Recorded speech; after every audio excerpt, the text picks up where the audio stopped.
आपको पता है, वो आपके बारे में ऐसा कह रहा था। अरे आपको तो कुछ पता ही नहीं है, वो जाने क्या क्या कह रहा था। आपने सुना ही नहीं है, वो ऐसा ऐसा कह रही थी।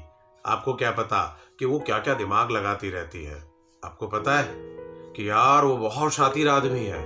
वो अपने आप को बहुत बड़ा तुर्रम समझता है। अरे वो तो बहुत ही बकवास है। दिन भर में ऐसे कई लोगों को हम सुनते हैं जो इसी तरह की बात करते हैं, कभी इसकी कभी उसकी, कभी जाने किस किस की। हमारे पास आकर निंदा करते हैं, या ये निंदा का रस जो है वो रोज इसका लाभ उठाते हैं, रोज इसी आनंद में रहते हैं और लोगों की बिचिंग, बुराई करना, इधर से उधर, उधर से इधर, और जाने किधर किधर। नमस्ते दोस्तों, खम्मा गणी। प्राचीन काल में एक बहुत सत्य घटना घटी, उसका ही मैं आज आपको एक सटीक वर्णन मैं आपको बता रहा हूं। एक राजा ने एक बार उसके राज्य में खुशहाली की कामना के साथ एक यज्ञ हवन करा। यज्ञ हवन करने के पश्चात वहां जितने भी ब्राह्मण विद्वान पधारे थे, राजा ने उन सभी ब्राह्मण विद्वानों के सम्मान में भोजन का आयोजन रखा। भोजन जब परोसने की बारी आई तो राजा ने कहा कि मेरे घर सारे ब्राह्मण विद्वान पधारे हैं, तो मैं खुद इनको अपने हाथों से भोजन परोसने का ये पुण्य लाभ लेना चाहता हूं। राजा एक एक करके सभी ब्राह्मण देवताओं को हाथ जोड़कर भोजन परोसते हुए आगे चल रहे थे, और एक पंक्ति में अंतिम जो ब्राह्मण देवता बैठे वहां भोजन कर रहे थे, जब उनको भोजन परोसने लगे तब उस समय ठीक उस ब्राह्मण देवता के ऊपर, राजा और उस ब्राह्मण देवता के बीच में जो भोजन का पात्र जिसमें वो कलछी से परोस रहे थे, ऊपर ठीक उसी स्थान पर एक चील अपने मुंह में एक सांप को दबाकर उड़ रही थी। वो सांप भी मृत था। मरे हुए सांप को चील लेकर उड़ रही थी, और अचानक उस सांप के मुंह से जहर की 2 बूंदें ऊपर से नीचे गिर पड़ी। तो जो भोजन का पात्र था उसके अंदर वो बूंद गिर गई, और इसका अंदाजा किसी को भी नहीं हुआ कि क्या हो गया। राजा ने वो भोजन ब्राह्मण देवता को परोसा, और कुछ समय बाद उस ब्राह्मण की मृत्यु हो गई। इसको देखकर राजा के मन में बड़ी आत्मग्लानि हुई। उन्हें लगा कि ये जाने अनजाने पाप कैसे हो गया। और इसके पश्चात जैसे ही उस ब्राह्मण की मृत्यु हुई तो जो यमदूत वहां उनके प्राण लेकर आए और यमराज तक ये चीज पहुंची, तो यमदूतों ने यमराज से ये कहा कि महाराज, आज ऐसी ऐसी घटना घटी है, तो इस मृत्यु का पाप किसके सर मढ़ा जाए, किसके खाते में लिखा जाए। तो यमराज भी बड़े चकित हुए कि यह घटनाक्रम थोड़ा हैरान करने वाला था। तो उन्होंने कहा कि इसका अभी त्वरित निर्णय तो नहीं ले सकते, लेकिन इस पाप कर्म की फाइल को पेंडिंग में रख दीजिए।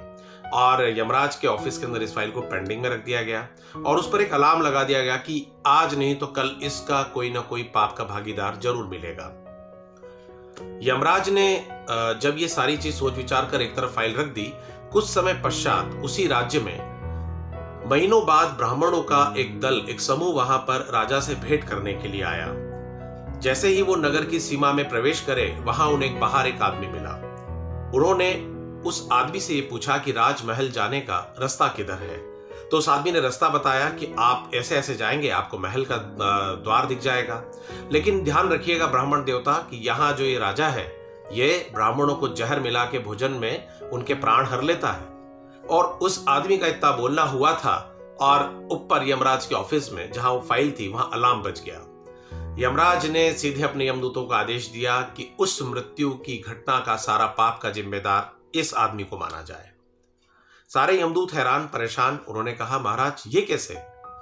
तो यमराज ने कहा कि जब भोजन करने वाले व्यक्ति को नहीं पता था कि इसमें जहर है, न राजा को यह पता था भोजन परोसते समय कि मैं इसे जहर मिला हुआ भोजन दे रहा हूं, न चील को यह पता था कि इस मृत सांप के मुख से यहां पर जहर की बूंदें टपक जाएगी, और पाप करने का आनंद जिसको मिलता है उसी के खाते में ये पाप जाता है।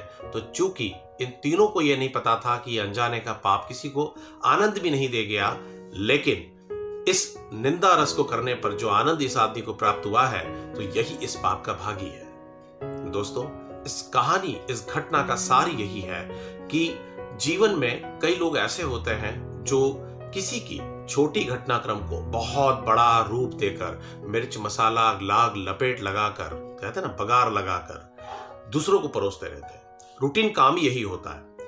और ऐसे लोग जाने अनजाने जाने कितने पापों के भागीदार बनते हैं। और ये बहुत बड़ा कड़वा सच भी है कि ऐसे लोगों के जीवन में बहुत कष्ट भी होते हैं, लेकिन जब ये सोचते हैं कि हमने इतने पाप ही नहीं करे जितने कष्ट हमको मिल रहे हैं, लेकिन आपको अंदाजा भी नहीं कि आपने अनजाने में कितने पापों को अपने खाते में जोड़ दिया। दोस्तों, जिंदगी में कुछ करना ही है तो बेहतर करिए, बजाय किसी की चुगली, कानाफूसी, किसी के बारे में अनर्गल बोलने से इस चीज से बचें। ये चीज कभी जिंदगी में तरक्की नहीं देती।